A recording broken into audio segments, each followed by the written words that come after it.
The vast majority of free apps on Android have Google trackers. This is why people make claims that microphones must be listening to me. Hello, everybody, and welcome to Techlore Talks, where I invite on experts and other leaders in the field to talk about digital freedom, privacy, security, and digital rights. Today, I have Peter from DuckDuckGo, who's going to discuss the company's mission, how they try to provide privacy-focused search, how they compare to mainstream alternatives like Google and Microsoft Bing, their unique features, their stance on data collection, their broader ecosystem as a whole, like their browser and how it fits into the broader picture and their views of what privacy should entail, as well as their general demographic and why they really try to target the mass audience and how they plan to do that. DuckDuckGo is one of the biggest players in the space, and so I'm really excited to have on Peter to learn more about what goes on behind the scenes at a company like DuckDuckGo. Let's get into it. Welcome, Peter. I have Peter on today from DuckDuckGo. If you don't mind just quickly introducing yourself a little bit and what you do. Yeah. Hey, Henry. Thanks for having me. So I'm Peter Dolanjski. I'm at DuckDuckGo.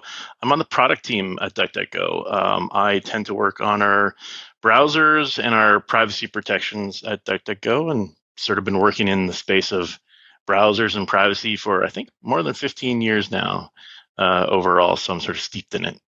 Yeah, I saw on your LinkedIn that you were at Mozilla before DuckDuckGo. That seems like a pretty natural kind of selection of companies to work for. Do you mind expanding on how that came about? Yeah, absolutely. So, I mean, going all the way back to just before Mozilla, I was always a Firefox fan early on.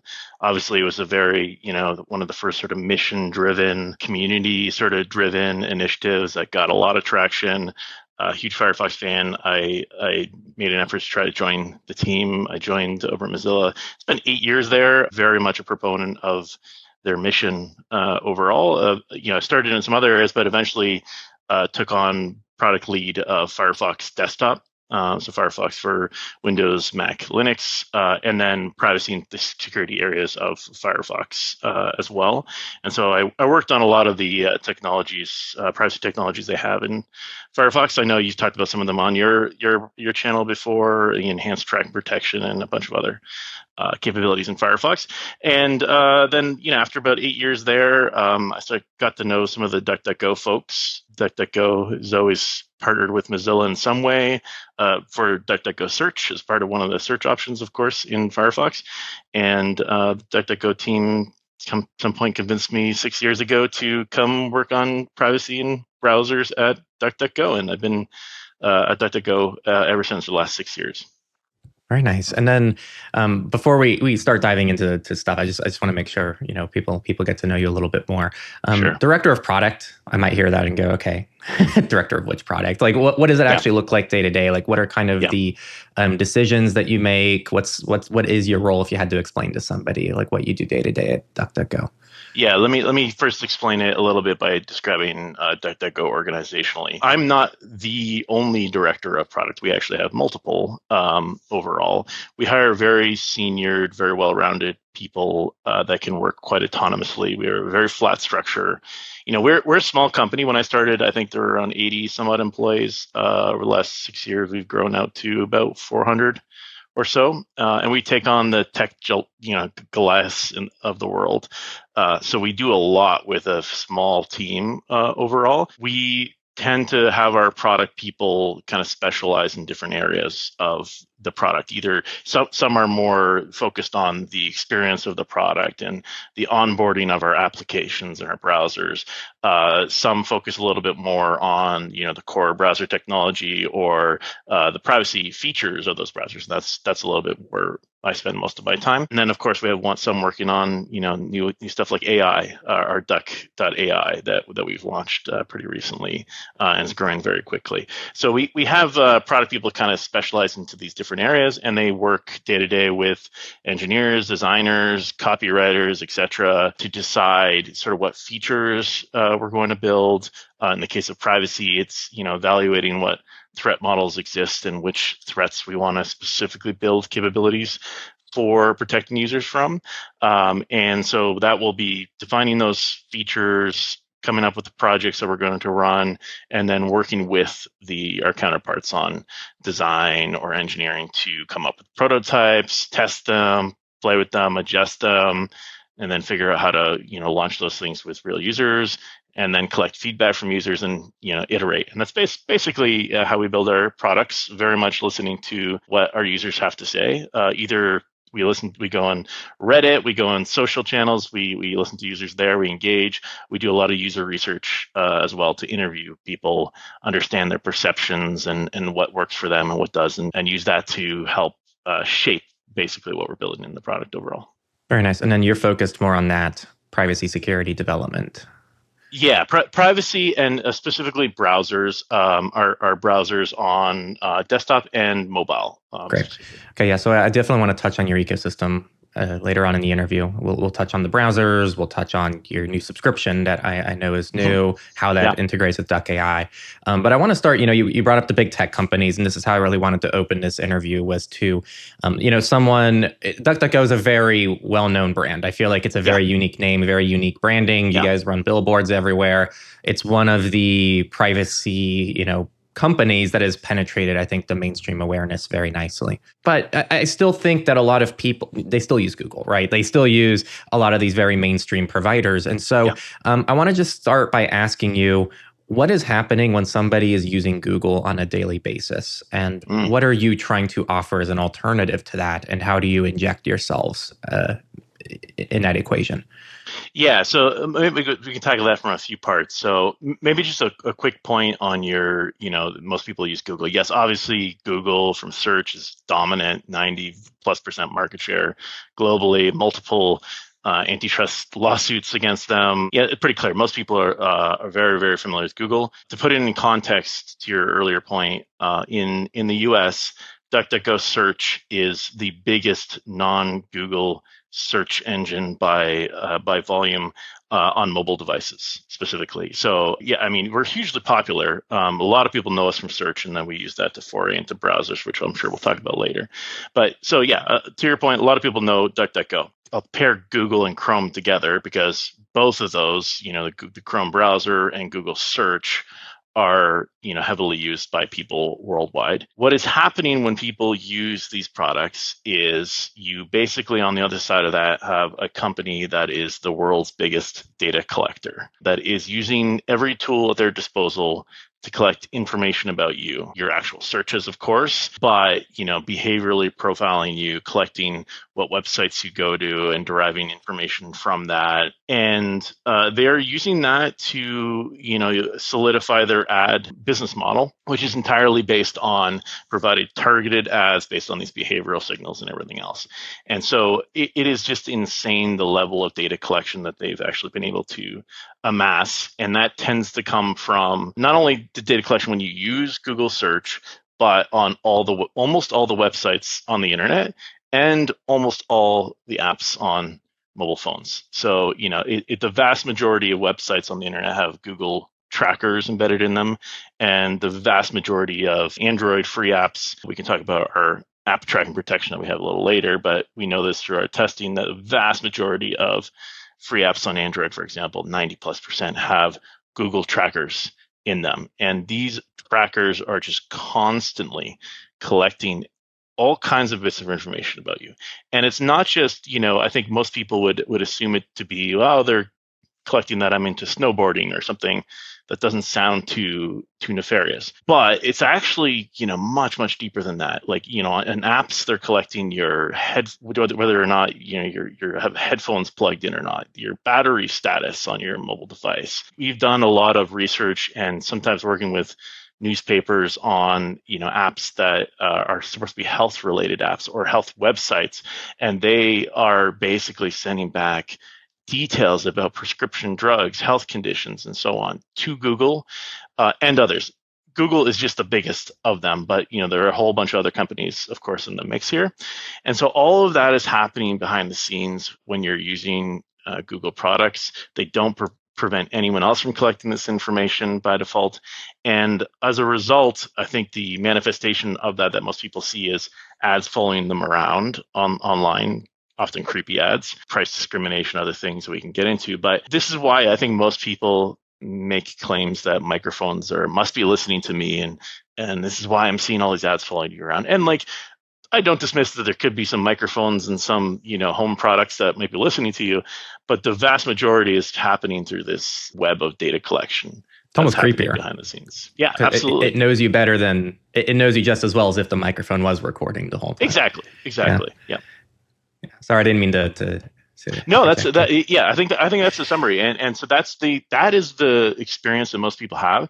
Now, like I said, most people see it in those ads following them around, and that's where they made sense. Like something creepy is happening here, but they don't necessarily understand the details of it because it is so hidden, and that's what makes it I think so nefarious overall. It's just it's all these things are buried in terms and conditions that people obviously don't read when they install apps or agree to those terms when they first start using them. And at the end of the day, it's just this treasure trove of data that's being amassed about them in so many places, which then has all kinds of downstream issues. Like, then if you have data breaches and all these, then your data gets out there, then it can be used for phishing attempts. And it's just it ends up being sort of a nightmare scenario. And so I think most people, unfortunately, are exposed to that when using, a product like Google Search plus Google Chrome with the default settings and, no extensions out of the box. Yeah, and I want to dive a little bit more into the technical side of how DuckDuckGo, what does better privacy look like behind the scenes, what you guys can and cannot do. But just before then, I did have a quick question because I have been seeing a lot more awareness around privacy issues the last couple of years. It's not inherently a political question, but it is by nature political because we're seeing a lot more reports come out about government agencies that aren't going through legal due process to get data. They're supposed to go through a judge. They're supposed to get a warrant. And instead of going through that process, they're going to big tech companies that collect this data legally, like Google, and they're requesting that data. And Google says that they have a process where they try to only give data they need to give up only in certain situations, but they're giving Google that control. So I've been seeing a lot more awareness around this because people are now concerned about who's actually requesting their data and if it's actually being requested legally or not. Yeah. So I'm curious if that's something you guys are following and if you just had any views or if you've seen an uptick in DuckDuckGo usage as a result of maybe more of these kinds of concerns that people have. Yeah, a couple of different parts to that. One is we always see an uptick in installs and usage of DuckDuckGo whenever there's any sort of news that's semi-related to privacy. Yeah, everything from Cambridge Analytica style news events to changes in government to as you described, practices of governments. That always results in an influx of people being interested in how might I do something to better protect my own personal information and data.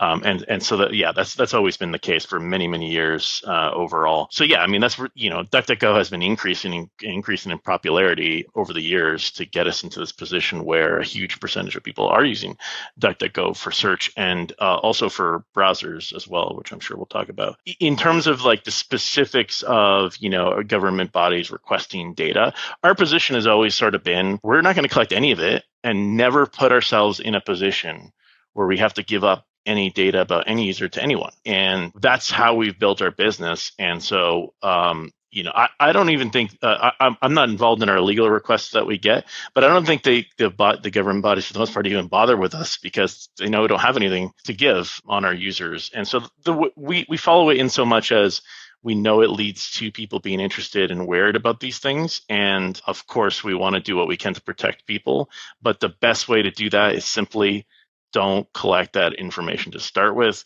Don't build products that are based on harvesting of that data and selling and sharing that data and so forth. Therefore, from a brand perspective, that allows us to build trust with people overall. Very nice. And then there's a ton of things I was writing as you were kind of going through this. But just to start, if somebody uses Google, but they enjoy the user experience, they have no intention of moving to DuckDuckGo. Let's just start with that person. But I think we're going to go into the core differences here and what the limitations might be. What if someone just goes into their Google account and just, selects like, don't track me? I know Google has a few little privacy toggles that are very well hidden from users. But if a user just goes in and turns those off and then turns on incognito mode in their browser, what are still kind of the concerns that you would have in that scenario? Yeah, so there's a couple things. So there's like the Google search and what they collect via search explicitly. And, I'm not even familiar with all the settings that you can and can't turn off there. A lot of these companies obfuscate these things or change them a lot. But, let's presume that, you can turn off sort of the use of the collection of your data through search and so on. And you are using incognito mode in Chrome. You still have all kinds of overt signals that can be used as identifiers to track you.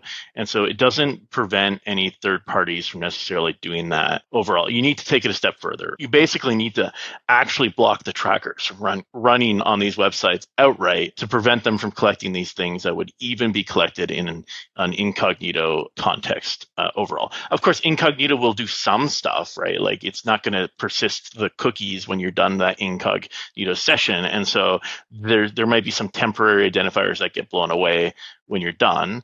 So it's not nothing, but it just doesn't go far enough. And I think most people are under the impression that incognito is a mode that broadly protects your privacy on the internet. And really the reality is that it's really a mode that gives you a little bit more local privacy. So, on your machine, someone doesn't see your browsing history and that sort of thing. Like that's really what those things were designed for. And so, yeah, I mean, you're just open to all kinds of tracking that happens in incognito mode via fingerprinting, via IP address collection, you name it. There's a number of other techniques that are used there. Very nice. And then if we start diving more into DuckDuckGo, let's just stick with search for now, and we can slowly expand into the browser because the browser is going to be its own can of worms. But just, in the search side of things, when someone does a search, they type in, hey, like, what's the weather today?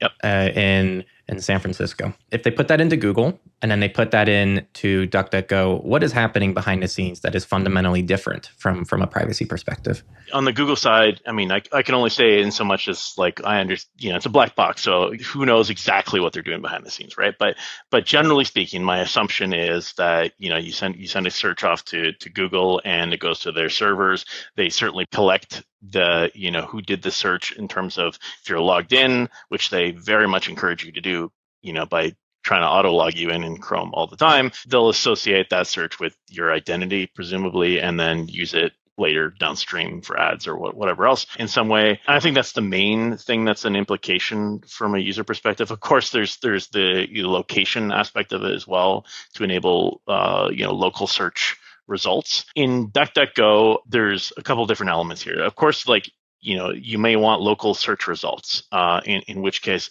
we would use your location and we try to provide clear options for the user there if they want to use the general location or more specific. And so there's some control the users have over that. But if you really want local search results, that's a needed element there. But on the DuckDuckGo side, the query comes to us and we aggregate sources from a variety of partners. Of course, as you mentioned earlier, Microsoft and Bing is one of our partners, but we also have partners on, hotel booking systems, sports score vendors, a plethora of other sources, and we have some of our own index as well. And so we basically use the combination of that data to serve you up some results, just based purely on what that query includes. So nothing based on what you've historically searched for, because we don't have that information. And that's the main difference. Whereas Google may use your historical information based on the connection to your identity to tailor results to you. And so we don't do any of that on our end, and you get the results that you get based on, might be based on your location if that's included, and just what you have in the actual query.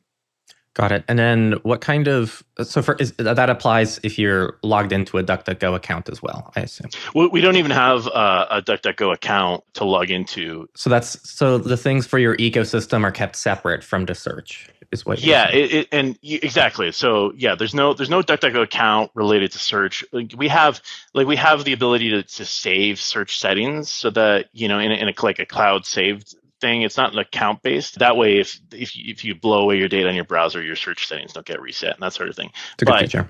Yeah, we don't have an account that is linked to search in any way. The closest thing to accounts that we have is one on the subscription side. Obviously, if you're paying for a subscription, there has to be some account, and it's usually done through, for most people, through like, Google Play Store or the App Store, or on our sync. We have the ability to sync tabs and a bunch of different things across your mobile to desktop. That is also technically an accountless system. So we use QR codes and sync in between, but there's actually no account, but it's account-like in nature, which is why I'm mentioning. But yeah, related to search, there's no account. I see. I asked this in a recent, I don't think we've published it yet, but we talked about the concept of personalization. Yep.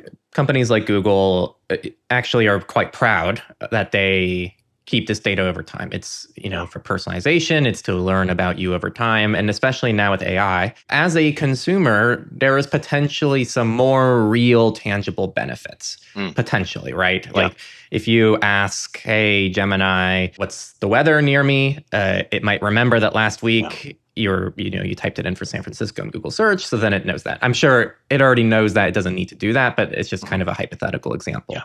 What is your guys' relationship with this personalization? Do you still have any kind of personalization in a way that could be done in a privacy respecting method?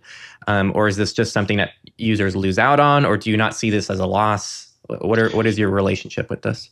Yeah, I think it's probably most useful to talk about in the context of like the traditional search, and then towards some of the newer AI approaches. So on traditional search, we don't think there's really any loss there for users. Apart from the local search results, you don't necessarily need to tailor search results based on historical stuff. We don't see really much tangible benefit for users overall, and that's why we've maintained that position that that's the approach we're going to take, because we don't think there's any downside for the users.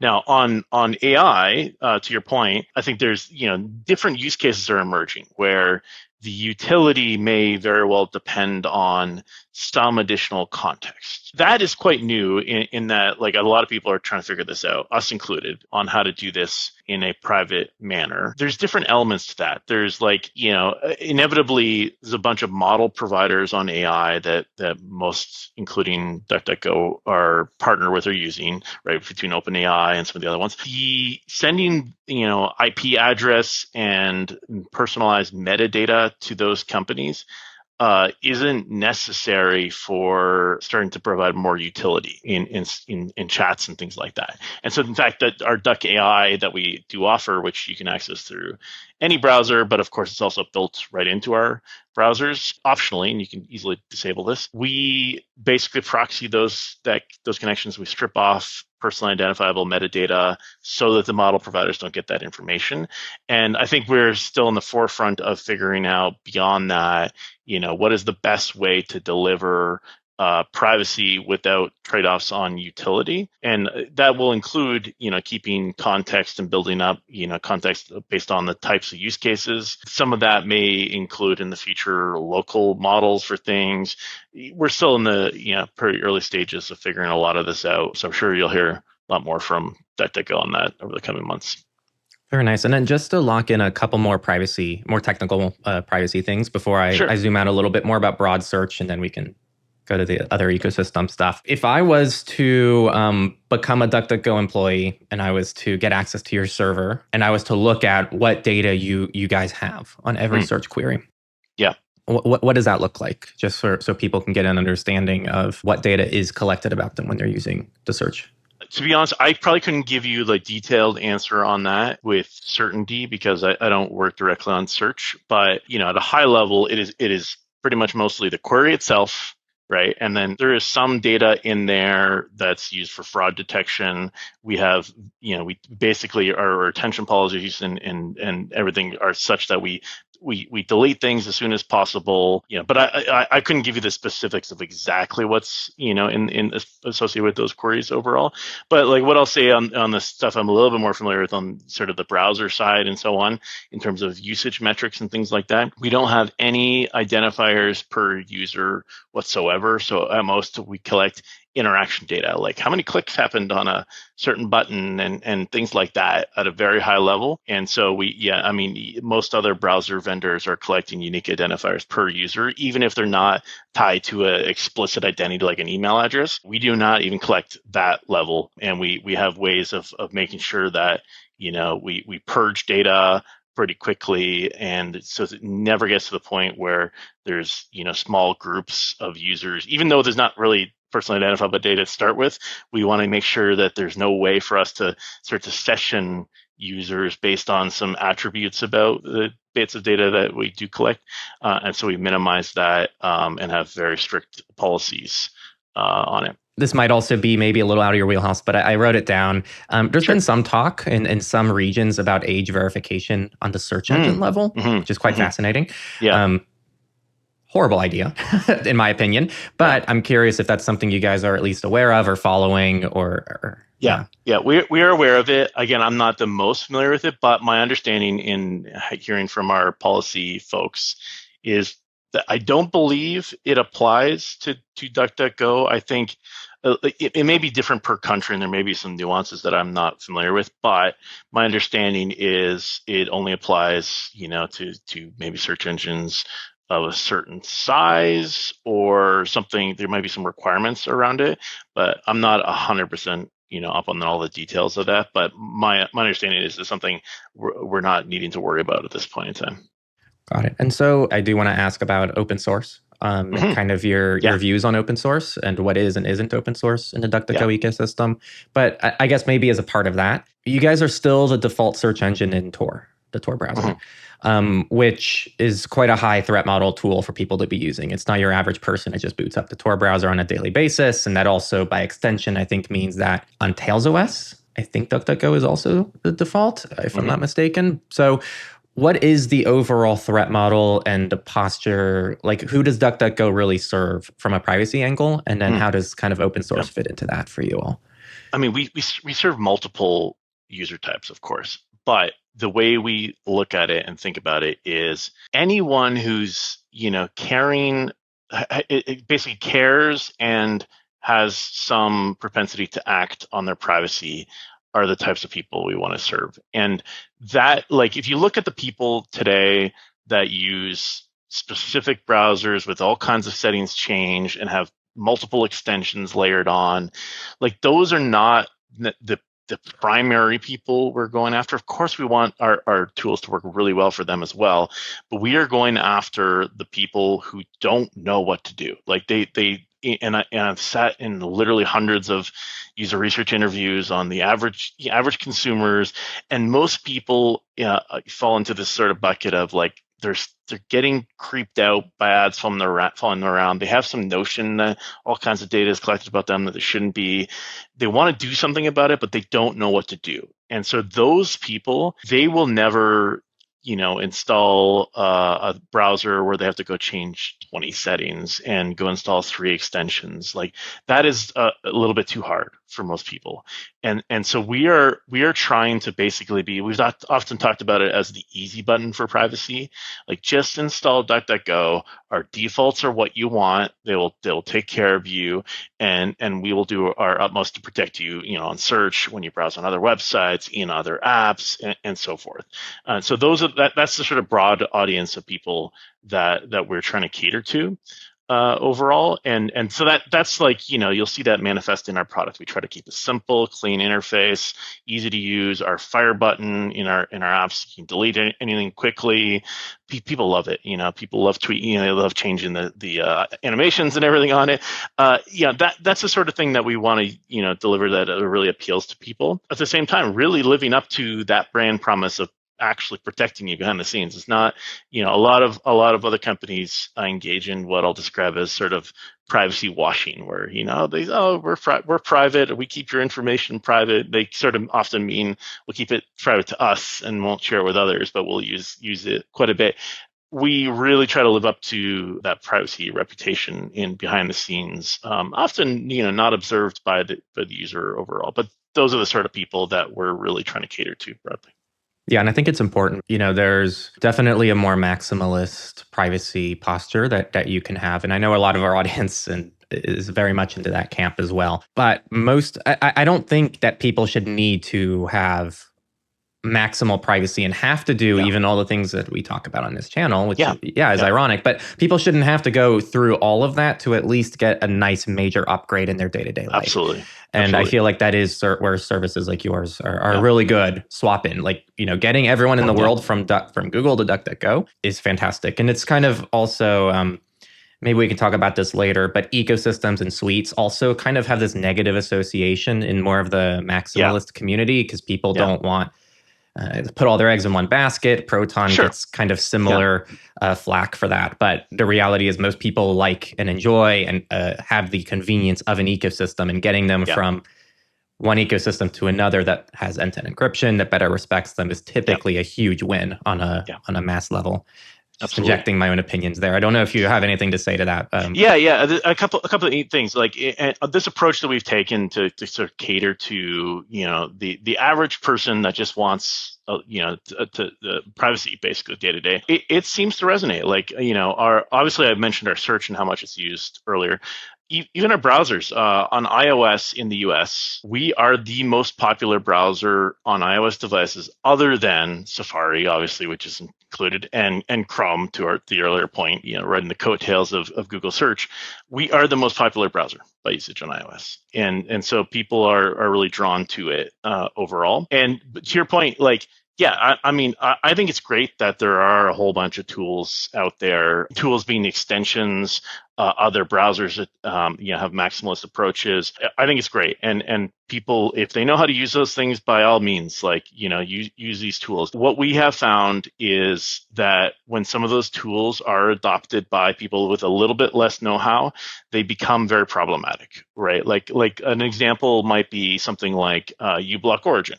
uBlock Origin, super popular ad blocker. Obviously clear benefits to users in terms of no ads on a lot of things. Now, a lot of people we've interviewed that have tried it have said, but it causes all kinds of website issues and breakage for them, and they have to often switch browsers entirely just to make the web work on certain websites and that sort of thing. And that's a hard problem to solve. Like ideally, you would not have that problem, and you could take a maximalist approach to everything. But the reality is the web can be broken if you go a little bit too far on some knobs overall. And so we really try to take a maximalist approach until the point where it forces someone to go use a privacy invasive product, because that defeats the entire purpose of it overall. And so we spend a lot of time and investment in people looking at breakage reports on websites, making sure that we have fingerprint protection, making sure we don't go slightly too far, like Tor level far will break all kinds of stuff. And so it's hard to get that balance right, but that's essentially what we strive for. Yeah, and it's very necessary. And again, it doesn't need to take the place of the more advanced tools, which I know we're also big fans of, and our community also very much enjoys. But if the only options were those hardcore tools, I don't think it would be good for the ecosystem. So it's important. I have a few more just usability questions about the search. I know we've been talking about the search a lot, and your main thing isn't even the search; it's the browser. Okay. So we'll get into the browsers in a second here. How did you guys get DuckDuckGo search in the iOS settings? Because that is impressive, right? Like Apple gives you what, like 5 options tops, and so I'm curious how that happened. So that is before my time, if I'm honest about it. I think that happened before 6 years ago. So all I can tell you is the high level there. Certainly I think folks at DuckDuckGo, including our CEO, we were a small company back then, you set up partnership discussions with Apple, and we talked to Apple quite a bit. A lot of this actually came up quite a bit in the recent Google antitrust lawsuit, where there were the depositions of and discussions with Apple and Google on these default questions. And so there's actually a public record you can see of our CEO talking about some of those conversations with Apple. But my understanding is we basically said, to Apple, we have this search engine, it's growing in popularity. We were starting to get a sort of a cult following at that point already organically. And we basically petitioned Apple, through these conversations to include us. And there was some decision made to do that. I don't know the details of what that decision included, overall, and why they specifically chose us. But certainly that helped in the early days, and in terms of awareness overall and building it out. And then since then, I'm not actually familiar with how Apple's done it since then in terms of what's included in those lists, but some of the other browsers, they do sort of regional popularity lists. And so I think they publish this as part of their repos, where they basically list out, here are the top N search engines that we will include in our list based on popularity per country. And so based on the organic usage of DuckDuckGo per country, we end up being in the list in Chrome in most places overall. Very cool. Yeah, it'd be awesome if Apple just allowed custom search engines. Maybe the EU will make them do that. Revenue, ads. You guys run ads. Yeah. In the search. So, we were talking earlier about how Google runs ads and the concerns around that. So what is different about your approach here? Yeah. You're absolutely right. We run ads on our search results page. Those ads we are partnered with Microsoft on using the Microsoft Ad Network. So the idea being that an advertiser, if they want to purchase an ad, they just do it on the Microsoft Ad Network, and some of those ads will show up on DuckDuckGo. The difference being that the query itself is really the only information that is used to determine which ad to serve, not some behavioral profile or historical information about the user. When you search for something in DuckDuckGo, if you see an ad, there's little you can learn more about it, and it sort of explains how our ads work overall. But the idea being that it's set up in a way that Microsoft cannot use information about our users to behaviorally profile or anything like that either, and so that those ads are private for users, and that's really the main difference. Whereas the Google ones, like I said, tend to be based on whatever profile they've created about you. Yeah, and I think that maybe that's the overall pattern here, is kind of the ephemerality, if that's a word, of this, because kind of the word I've heard in the past that describes how you run ads is contextual ads, which is the more maybe technical term for if you type in diapers into your search engine, that one search might be used to recommend you baby products, because based on that search, it'll know, oh, maybe this person has a child on the way or has a child currently. Whereas Google might, from a search you did 3 weeks ago, start continuing to build a profile over time.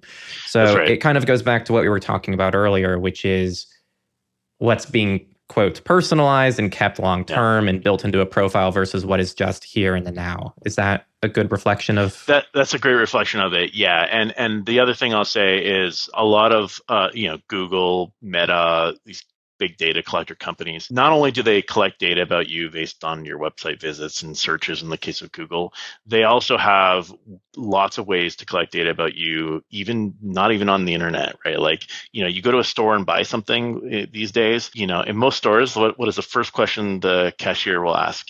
Can I have your phone number or email address, right? And it's like, oh, well, you'll get points or some reward system. It's like, well, that's the thing that enables them to collect one of those two identifiers, and I only need one, and then directly upload it to Facebook thereafter or Google, and then advertise to you as their customer later. And so now you are seeing ads following you around on these sites, or in the case of search ads, could be based on literally something you did in person, nothing to do with what you did online.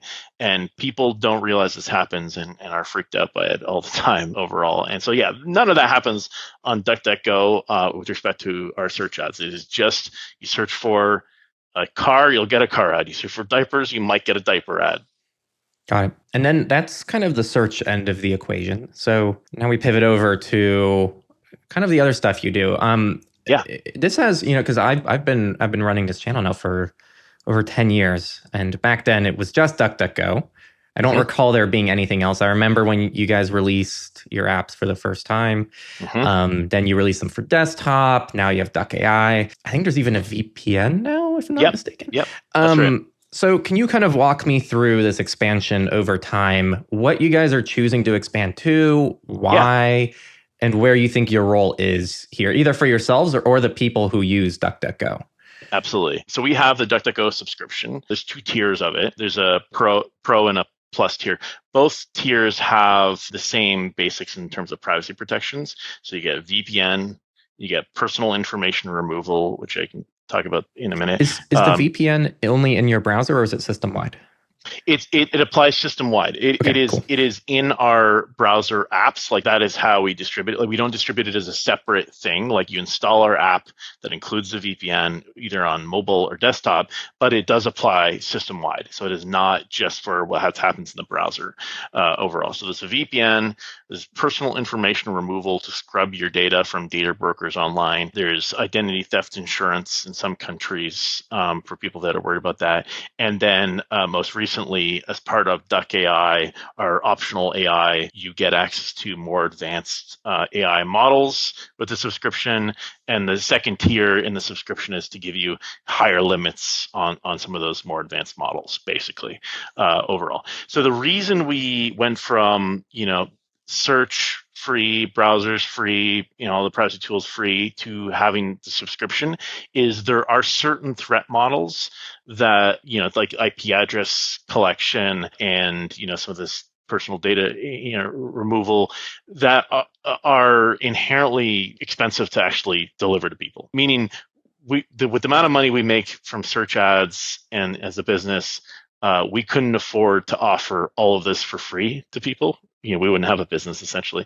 So if you really want these more advanced protections, we made those a paid offering to make it a sustaining part of our business overall. But our general approach is we give away stuff for free, so as long as the business can actually support giving stuff away for free, because we want to deliver the widest set of privacy protections to people, as many people can get it. And so that's why, search is free, browsers are free. If you really want the VPN and the other capabilities, there's an annual fee, but we've bundled it together so that you get all those things in low price for per month or the year, as opposed to going and buying a separate VPN and separate other tools. It tends to be less expensive than doing that.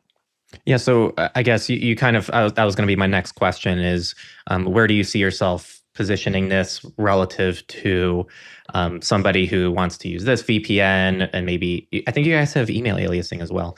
So yes. Also email aliasing. Yep, that's right. Why would someone pick your ecosystem instead of picking those individual services? You just referred to cost there, but I'm wondering if there's kind of any other things. There's a couple things. So one is certainly cost. You get a bundle of all these things together. The email protection that you referred to is actually a free offering. You don't need our subscription for that. That's just included in our apps. But basically, I think the primary reason for most people is sort of what we talked about earlier, is most consumers out there don't want to deal with a lot of complexity, and we're trying to offer this all up in a simple, easy-to-use package. So if you use our browser, you have the email protection, which allows you to do email aliases, built right in. When you're filling out forms, you can just click right there. It generates the alias email for you. VPN buttons right there, apply system wide. The personal information removal part that I mentioned earlier, that is the way we design that's really cool. Basically, that's like if you have all these data brokers that collect your information, a lot of them provide opt-outs where you can go fill out forms and request that they delete your information. We do that on your behalf. Now, most other services that offer something like this, they have to collect all this information about you so that they can go request deletion of these things on your behalf. We actually do it so that runs locally on your computer. DuckDuckGo doesn't collect that information. And so your computer, in the background in your browser, while it's running, will go and request that all these data brokers delete your information. And so it's really designed in this private way where you don't need to send us anything, to my earliest points about us not wanting that information from you. And so that's what we're hoping, that package really appeals to people who want all those capabilities at a really competitive price overall. Very nice. I need to do more research in your data removal service because, of all of them out there, I know it's, I'm sure you all saw the Consumer Reports research. And so the efficacy of them is quite all over the place. Yeah. Easy opt-outs has been kind of consistently a really easy recommendation because it's, I think, $20 a year. And they do a good job. They were found to do really well. It's what I'm using right now. But the idea of using something locally is always a little bit more enticing to me. And I think I had redact.dev on here as well, and they teased that they were working on something similar. So I need to do a big deep dive on these because I think that could be the future of this. And I think you guys already have it. So it's something I need to dig into. Regarding your browser, I'd like to dive into a little bit more of the technical aspects of this. So Is your browser designed to only be an ephemeral experience? Meaning, for anyone listening, I know your mobile app, you might log into 5 services, but I think even by default, maybe, or at least the fire button kind of implies when you're done with your session, you're done with your session. You have to log into those services again. Is that the only use case you have for it? Does desktop change your use case for the browser? I'd love to hear a little bit more about just the overall place that you see your browser being in people's workflows.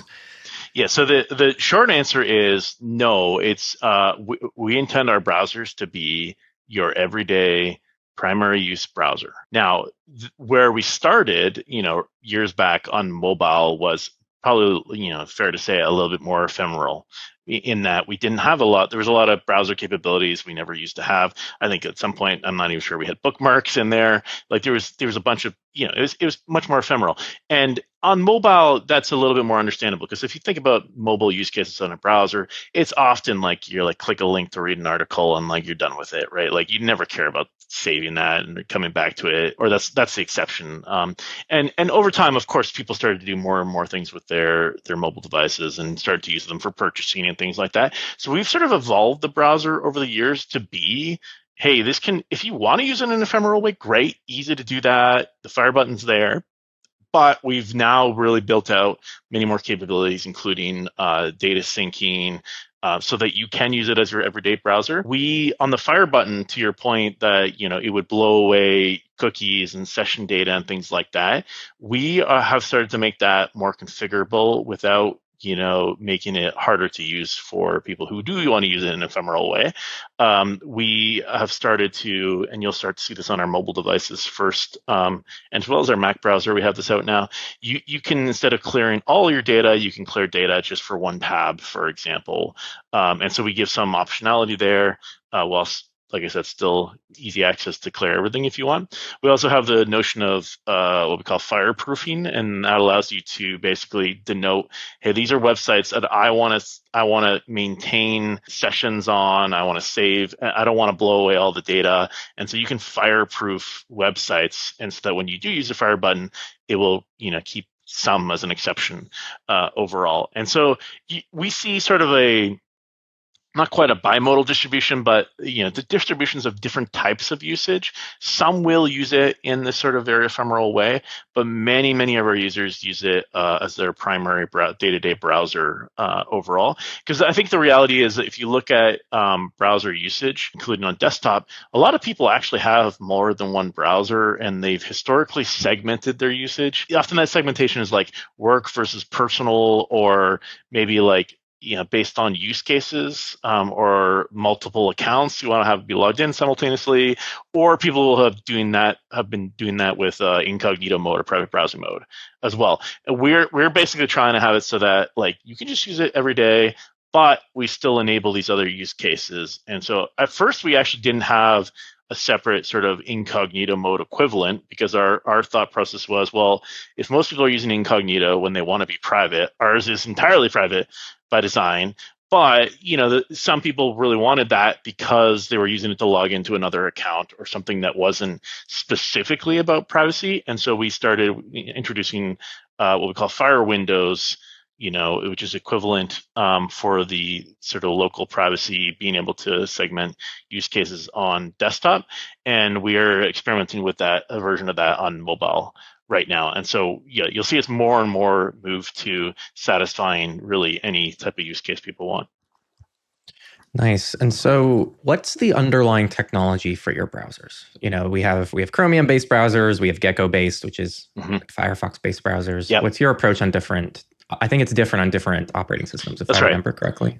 That's right. So the approach is essentially to build on top of what is made available by the platform. And that's what we did on mobile historically. Like everyone's in the same boat there on iOS devices, because Apple doesn't allow for different engines. There might be some EU rules that might change that somewhat, but I haven't seen any strong evidence for that actually happening. On Android, we do the same sort of thing. We built on the Android web view. And then on Mac, when we started building our Mac browser, we could use a lot of the tech we built for iOS and use it you build it on the Mac web view that's available, and we're partnered with Apple there as well. So meaning, we give Apple feedback on the underlying APIs, and they have added capabilities and things that we requested over time. So is it WebKit for macOS? Yeah, exactly. Okay. So it would be underlying the web view is WebKit for both iOS and macOS, and then Android is on the Android web view, which is underlying that is Chromium, and then on Windows, it's very similar to Android in that we actually have our own web view layer that we've built. That we've just recently rolled out, but underlying that is Chromium overall. What about Linux? So that we unfortunately don't have anything on Linux right now. Which there isn't anything like this for Linux, right? That's right. Yeah. So the approach does limit us on Linux, and a lot of people in the Linux community have been asking us for browser. We don't have one coming at this point in time. Sad to say for those folks, but maybe in the future. Yeah, I mean, I do think that is a genuine. I mean, it kind of represents the countless options that people have on Linux, because I can't imagine there being a central browser platform that's like built into every Linux distro. So I think that is just a little bit of a limitation in how the Linux community has evolved over the years. Yeah. But it would be cool if there was something like that. I know there's been some like WebKit-based browsers on Linux that are quite fascinating. So maybe someday something like that would happen. Extension support. So you're relying a lot on whatever the platforms give you. So I assume there isn't a consistent extension experience, is my guess. I don't. That's right. If you can probably tell, the last time I used the DuckDuckGo browser was many years ago, back when it was probably a little bit more of an ephemeral tool. So I'm Sure. also asking for myself here. Yeah. Yeah, extensions, you're absolutely right. In terms of the platform capabilities, there are some limitations that wouldn't allow us to just deliver, the normal extensions that you might have on some other browsers. A lot of people have asked for this stuff. So we are looking at it and trying to determine, if there's an approach that makes sense, works. The other element to this is, to my earlier point on, we are really trying to cater and deliver to the average consumer and take care of the threat models there. We also do very much have worries about the sort of threat model that comes with extensions. Every month there's a new article about some extension that goes rogue and collects to people's entire browsing history, sells it or something, and like that is just so easy for people to hook on themselves on. To be clear, I'm not saying we purposely would want to limit user choice or anything like that. We want to make sure that we can deliver for the experiences that most people want without introducing new threats. And so the way we're looking at it is both from is there something we could do to actually enable extensions, but could we also look at the use cases that extensions deliver and deliver on those natively without most people needing to worry about introducing some third party they don't trust overall. And so you'll start to see us experiment more, in our native browsers with dark mode being applied to websites, and because if you look at the top extensions, it's like ad blockers, which we already block any tracking-based ad that comes from a tracking domain. So we already act as an ad blocker. The tracker blockers is already covered by us. The third-party password managers, of course, and of course there is a gap there. There's a bunch of people that do use third-party password managers, but again, most people do not. Even though that they've been growing in popularity, most people use their browser as their password manager. So we've been heavily investing in, making sure that our password manager built in works well, syncs across our browser, all that sort of thing, and making it way easier to import your data. We were one of the first browsers to introduce ability to import data on our mobile browser from, Safari and from the Google Password Manager overall, and people love it. People, are using that in our onboarding. And then extensions like dark readers and things like that. And so some of those things we will start to incorporate natively as best we can, because, you shouldn't need to rely on a third party. But we will have to look in the future for things like third-party password managers, of course.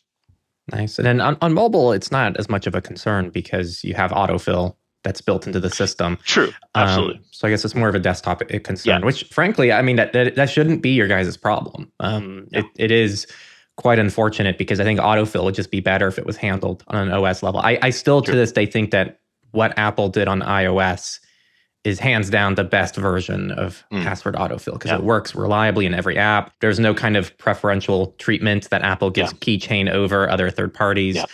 rare Apple win for third-party services, Sure. I think. Yeah. On our mobile browsers, we have started to include the option, and it's already there on iOS, to use our password manager as a system provider there, and tie into that system that Apple and Google have built. Just because, not everyone's going to be using like an Apple device on desktop, and so like that gives them some optionality if they really want to use ours instead overall. But of course, they can use the system one if they want.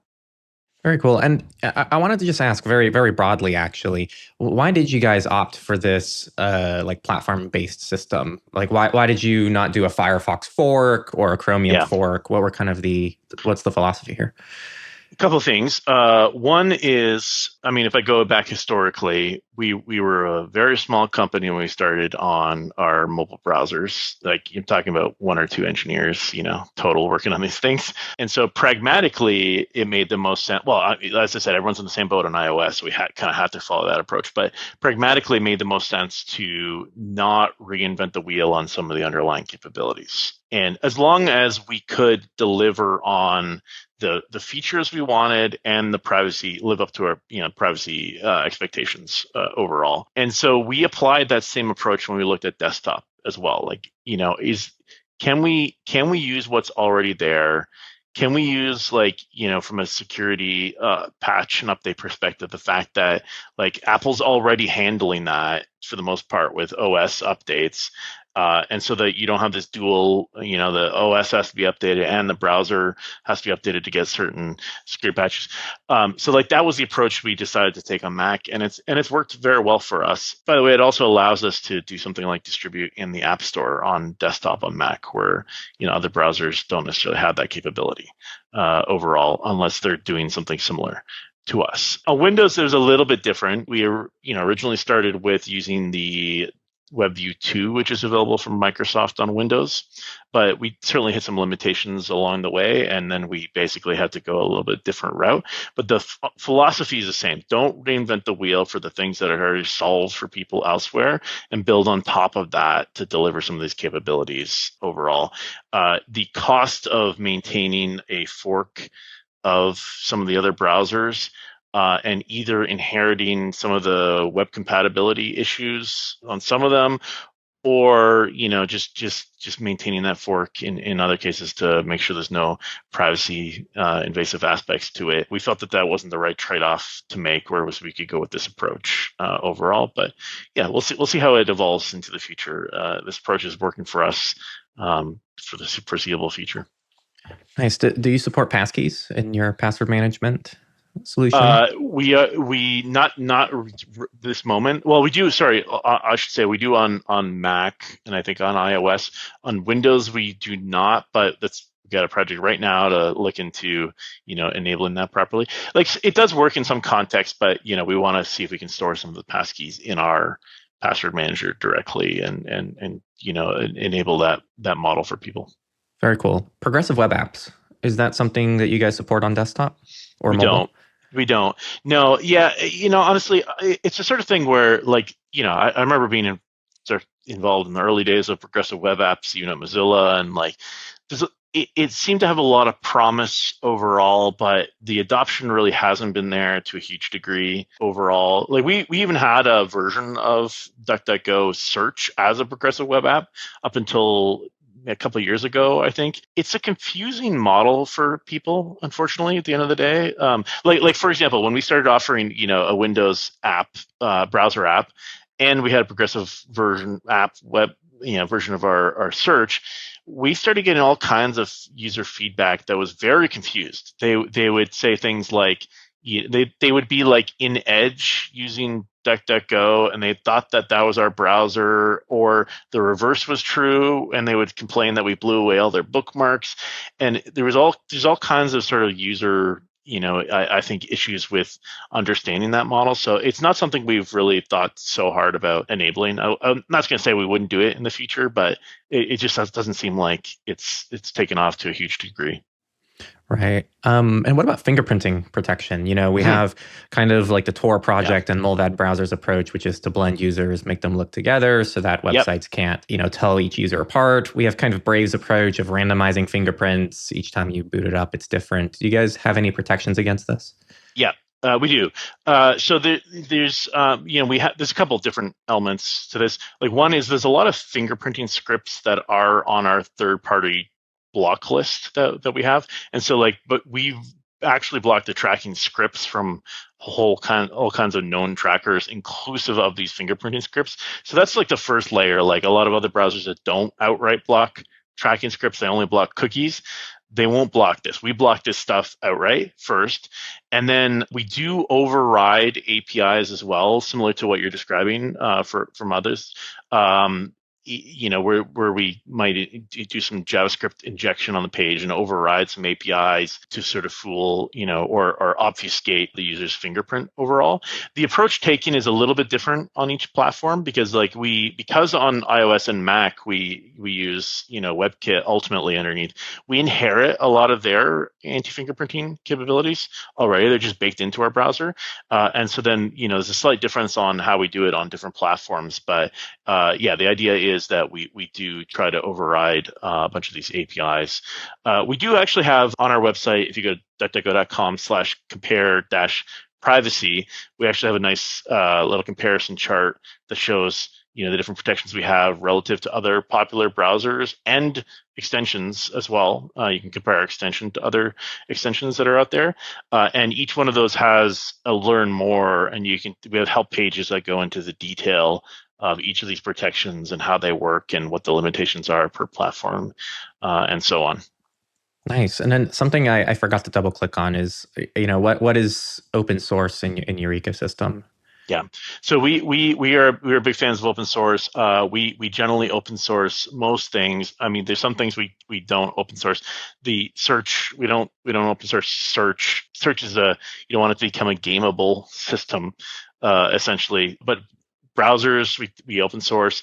The only one we haven't open sourced yet was our Windows one because we were doing some re-architecture and we're waiting on that first before we made it available open source, before we open sourced it and then changed a lot of it. And so we're actually almost through that, and so I expect we'll open source it before long. But you can see in our repo, most things we have are open source, and that includes a lot of our underlying capabilities that feed our privacy protections. Like we have our tracker radar, which is our crawling system that goes and figures out who are the trackers on the internet. That data set that's produced there and all the open source aspects of that are actually used by a lot of academics for research, and B, actually a lot of other companies use it as well, Apple included. Very nice. And one of the things that's in your ecosystem that I haven't used yet, so I'm genuinely curious how it works. So you have this app tracking protection. This is, from my understanding, built into the browser, but it applies system-wide. Yep. I assume that you're going to be running some kind of like VPN connection that blocks certain domains contacted by third-party trackers. Do you mind expanding how that works? Yes, absolutely. So app tracking protection is a feature on Android specifically in our Android browser. It is an optional feature, as you mentioned, it's free. It uses the VPN APIs on Android. So when you turn it on, you will have to give VPN permissions to our application. And it all operates locally on the device. So while it's using the VPN APIs, it's not sending data to DuckDuckGo servers. It is basically just forcing all the app traffic on your device to route through a VPN layer on the device where we can identify trackers and block requests to those trackers. And so just as we block trackers on the web for third parties that exist on websites, if a given app is communicating with third-party known trackers, and we identify those through testing that we've done. I mentioned earlier that most of the free apps on Android have embedded trackers in them. So we've done thorough testing, and we come up with a block list, which we publish on our open source, and we block requests to those trackers if they're not owned by the same company as the app itself, right? So that's where, like, if it's Facebook, using the Facebook app, we're not going to block requests to a Facebook domain. But if you're like using some random other app and it's trying to communicate with Facebook to a tracking domain, we will block it. And the cool thing about it is it shows you in real time what's happening. And people are absolutely shocked by the level of tracking that happens. It is like, I was actually I just turned this on this morning on my device after I reinstalled our app. So this has only been running, I'll just show you my personal Android device since, I don't know, maybe 5 hours today. 8 apps on my device have had 806 tracking attempts.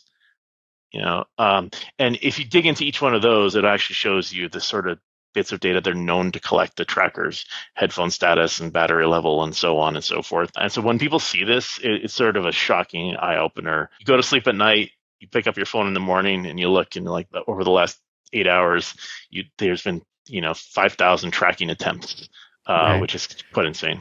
Yeah, I guess something you said that has me curious. You mentioned how if somebody has the Facebook app on their phone, you're not going to block, first party Facebook domains. But Yeah. what if somebody has, a calculator app that has Facebook trackers and they have the Facebook app on your phone? Yeah. Is it granular enough to be able to distinguish which app it's coming from? Exactly. And this is by the way, we do not have it on iOS, because on iOS that is not possible. On Android, it is possible. And so we can say the calculator app is trying to talk to Facebook, don't allow it. Facebook app trying to talk to Facebook, allow it. We kind of distinguish between first and third party, and we are able to do that at the VPN level on Android pretty readily. We have to basically map out who owns what apps and what tracking domains they own, and then just make sure to not block, those that are owned by the same company, sort of thing, to avoid problems. And we also it'll apply to other browsers even if you have it on your device. However, by default, we tend not to turn that on, because that's where, like in a browser context, like if you're going to the Facebook site and then the Facebook site is trying to communicate with Facebook, we don't want to block those requests, because that will try to break your experience in some way. And so by default, we have a set of apps that we don't enable it for, but we were transparent about that. You can click to see which apps it applies to, and you can override them. You could say, actually, I want it to apply to these other browsers. But it's honestly, I've been using it since we built a proof of concept 6 years ago, and I feel naked when I don't have it on my device. Overall, it's a really great feature. Yeah, it's a cool implementation for it. And I was going to ask why iOS wasn't a thing. So Thank you for getting to that. I assume this kind of choice you made to distinguish between first and third parties is also why you didn't opt for just a DNS block list system. That's right. Okay. Yeah, exactly. I know others do provide a similar capability via DNS, but there's trade-offs there, of course, and that's one of them that makes it really hard to avoid breakage. And so either you cause a bunch of breakage issues, to my earlier point about not messing with people's day-to-day experience, which causes them to abandon it, or you have to water it down to the level where you just can't block a bunch of things because you fear that it's going to break stuff, and then it's not as effective where it can be. And so this approach of doing it on device allows us to get a little bit more nuanced on that. Now it comes with challenges. Like we had to work through a lot of there's a lot of Android phones will try to do like battery optimization. They'll wonder why our app is working in the background, and they'll try to cut against us and fight us and try to disable it. But we've been able to put in place detection of that, where we can tell users go turn off this battery optimization that Samsung's trying to apply to keep working, and so forth. And we have a huge percentage of our Android users use it each day, and they keep it on constantly, and they love it. People share screenshots all the time. It makes them feel protected as well, because they can viscerally see it happening, unlike most privacy issues. Yeah, the visualizations are really important, and over time I've seen how for regular people that stuff really matters. Absolutely. One other issue with DNS, I love DNS because that's how I do a lot of my blocking. Yeah. Sure. But it's not going to block IP addresses. So if someone's going to contact an IP address directly, it's going to bypass DNS and it's not going to be blocked. Do you guys do any filtering on an IP address level as well? Specifically for app tracking protection? For app tracking protection, yeah. No, it is purely based on who are who's being contacted, and is it a tracker domain or not? And if it is, we block it. So presumably we would block most IP address collection to those third party trackers. But that won't, to your point, that won't the first party will still be able to collect your IP address, and that's where you would need an actual VPN functioning to help with that problem. Got it. I definitely need to ask, about the elephant in the room. which was a few years ago. I know there was a lot of controversy over the Microsoft exception for, was it inside the browser or was the app tracking protection?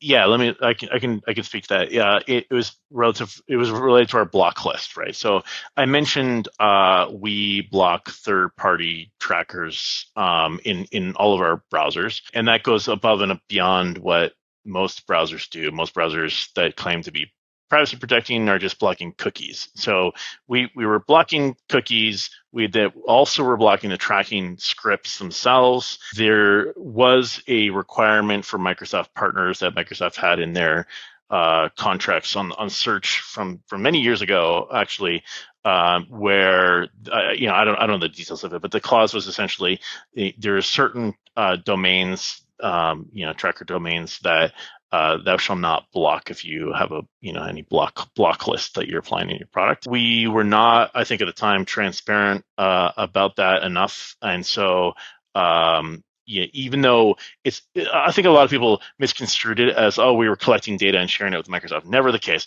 We were never, there's no information from search being shared with Microsoft like that.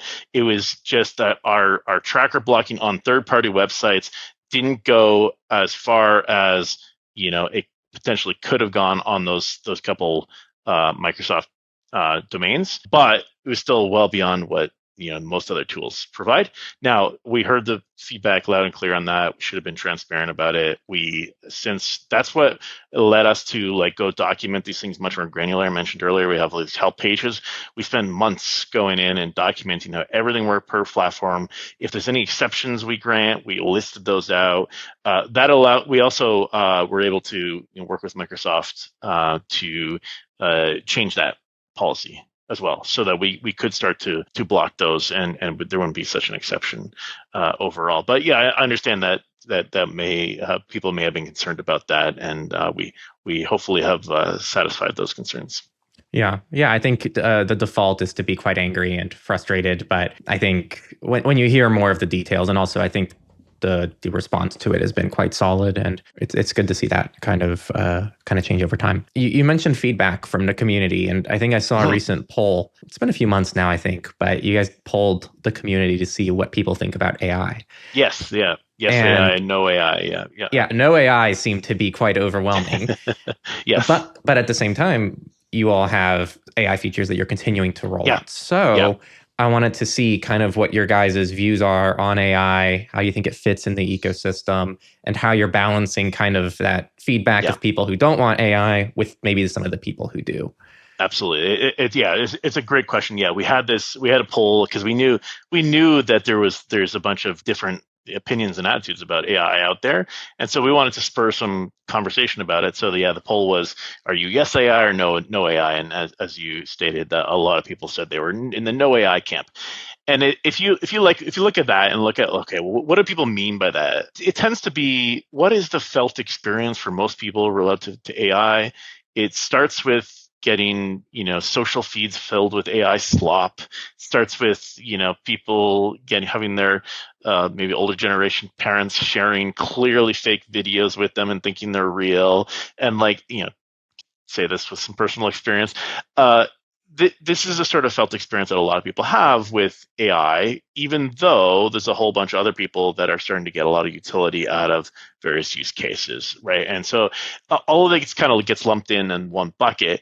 And so I think both of these things are true. There's real issues with AI that cause a visceral reaction for a lot of people, whilst at the same time there is utility provided by AI in other ways. And so our approach has been, and sort of cemented by what we see in a poll like this, it should be optional. We shouldn't shove things down people's throats. If people don't want AI, let's give them our product. They can turn it off very easily.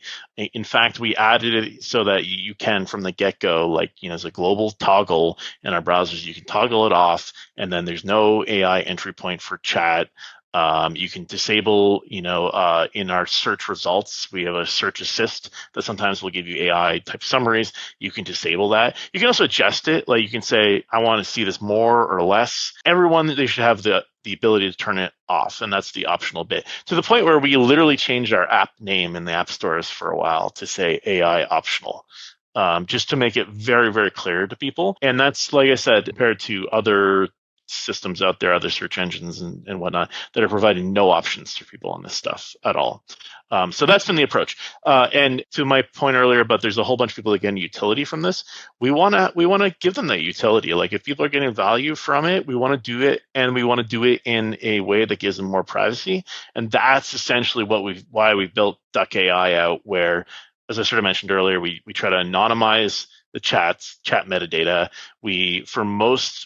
For a lot of model providers, we have a zero data retention policy, meaning we've got them to agree to zero data retention when any chats are passed on. For others, there's a minimal data retention. We're trying to be transparent about that. And then for all of our providers, we do no AI training. So we've set it up so that if you're using our DuckAI and behind the scenes you're using an OpenAI model or a model from Anthropic, whomever, it's set to no data training. And while you could probably go use each of these tools individually and go into settings and adjust the stuff, to my earlier point, most people don't know you can do that. Won't figure out how to do that.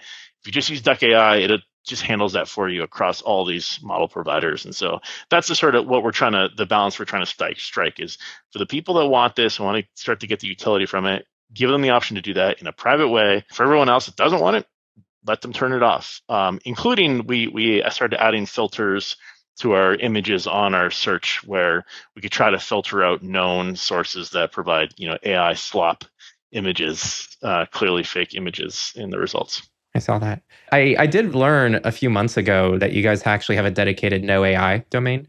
I forgot the exact URL. noai.duckduckgo.com. Absolutely. So you can set that, like if you're using us as a search in another browser, you can set that. We're actually in the middle of potentially playing with having it so that you can install a version of our extension on other browsers that will set that as your domain, because some browsers it's harder to do, set a custom domain like that. Also, I mentioned that you can adjust our search settings, but because we have no account, a lot of people, if they blow away their browser data, it resets on them. And then, so if they had it set to like all these AI things off, and then they blew away all the data, it resets on them. So we're trying to make it easier to like maintain that state, and we'll probably do that via our extension in the near future if you're using us inside of another browser. Very cool. And then something else, just very quick question on the DuckAI. It's one of my favorite services you guys have ever released. I find myself using it a lot, and Great. Not that I don't want to be just freeloading off of you, but I've been getting away with just because it's normally like, oh, I just have this quick question. I want to put it through a more advanced AI model. Yep. But I just don't want it tied to a personal account. Yep. And I want it to be somewhat anonymized. So I just use DuckAI, and it's been great for that. But because you guys do a really good job with this, where when I'm logged in, I can keep creating chats and you save all that chat history locally. And I think now you can sync that chat history through an account if you have an account. I don't. Yep.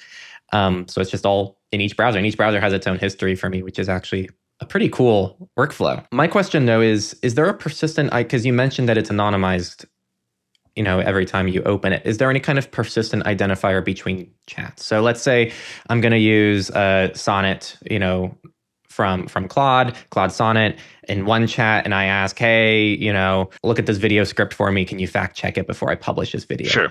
Yeah. And then I open a new chat and I say, hey, I'm working on, a personal video that has nothing, but will it be able to know that these are the two same people if it's two different chats? On the model provider side, you're asking? Like, yes. Are you asking, will Claude know that these two chats came from the same person, or is it designed where both are just coming from DuckDuckGo user?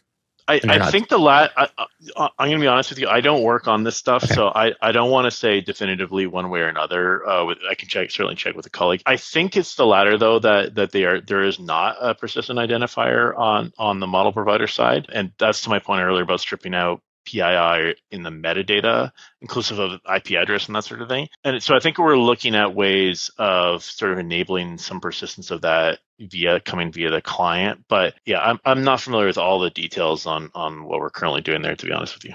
Cool. And then, just to zoom out and we can start rounding things out here. I did want to ask, an interesting question, because you guys are developing this ecosystem. It seems quite intentional. You're picking strategically services that people, almost everyone is using at this point. And if they're not using it, there's a very intentional reason why you chose to include it. And it still integrates with your other tools. But what do you feel like today your ecosystem doesn't cover? Is there something you guys are looking at that is part of, a very concerning trend in the privacy space. Yeah. That you guys don't have a solution for yet, and that you think needs to exist. To your point, I think, when we started expanding beyond search and then browsers, we very much took a pretty wide lens on, all right, what are all the privacy threats that exist in these different space, and that included everything from like social media to like your phone and your ISP to you name it. And so we looked across all of these.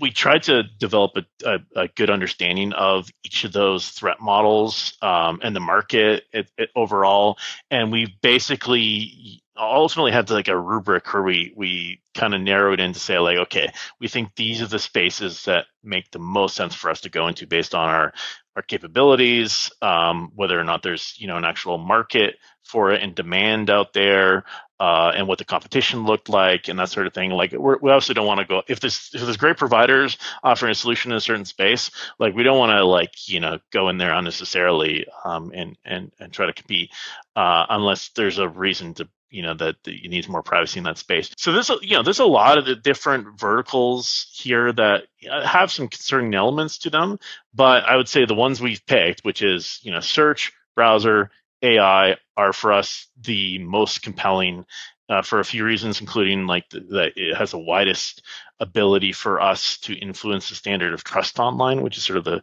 overall vision for DuckDuckGo, because this is how people are getting online. This is where they're spending their time via browser, via search, via more recently AI. That doesn't mean we won't look at some of the other ones in the future, but they're to your earlier question, there's chat space in terms of instant messaging, but of course there's like products like Signal that exist there. We've looked at some of these spaces. ISPs do tend to collect a good amount of information from people. Credit card services, and credit cards overall tend to data mine quite a bit.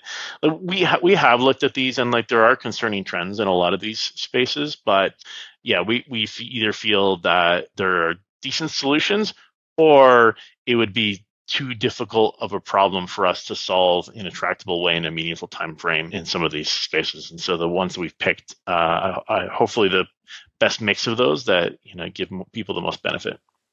Nice. And is there anything that you're able to share publicly about things that people can expect in the future?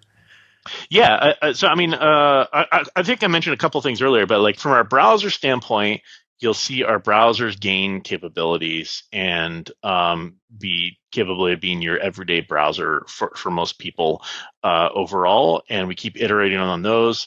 So that's something to look forward to. On the Duck AI side, everyone's sort of figuring out these use cases and what the utility is and what's emerging. But certainly you'll see us start to introduce things between image generation and other things like that as part of the Duck AI that we offer. You'll see in our browsers the ability to introduce much more context, not just like the tab you're on and ask questions to AI about that, but introduce multi-tab sort of context to be able to ask things across those tabs. And we're trying to be very thoughtful on how we do this to not just needlessly introduce security or privacy issues. So we're being quite cautious about it. But yeah, you'll see all kinds of capabilities expand there over the coming months for people, which is great. Nice. Well, I want to thank you for your time, Peter. And if people enjoyed this interview, they want to learn more, or they want to get involved with you or DuckDuckGo, where would you kind of send them to connect? Yeah, it's been great chatting with you as well, Henry. First of all, I really appreciate it. If they want to connect with me, you can probably do so in a couple of ways. I'm available on LinkedIn. You can find me on, I don't really use x.com that much, but I'm there if you want to message me. I still use it to follow some professional threads and interesting stuff in the privacy space once in a while. There, you can find me there. Yeah, otherwise, you can give me an email if you want, peter@duck.com. Makes it easy for you. Very nice. Well, thank you, Peter. And I hope that people learned something cool today. Thank you, Henry. Appreciate it. There you have it. I hope that you learned something new or many things new about DuckDuckGo. I know I did, and it was wonderful to talk to a team member behind the company. Duck AI is definitely a big talking point and something that I want to do more follow-up on in the future. So if you have any more questions or requests, please let us know in the comments or using our feedback link on our website. Otherwise, I just want to thank you all for being here and learning something new about how to keep yourself safe and the people around you safe along the way. Finally, if you like this kind of content and you want to contribute to it, you can become a Techlorian down in the show notes. You get access to our private Signal group, you get to support what we're doing, you get credits in our videos and on our website, depending on which tier that you're on. And we have many other perks lined up for you to try to at least do something as a thank you for you supporting us. Thank you all for listening, and I'll see you next time on Techlore Talks.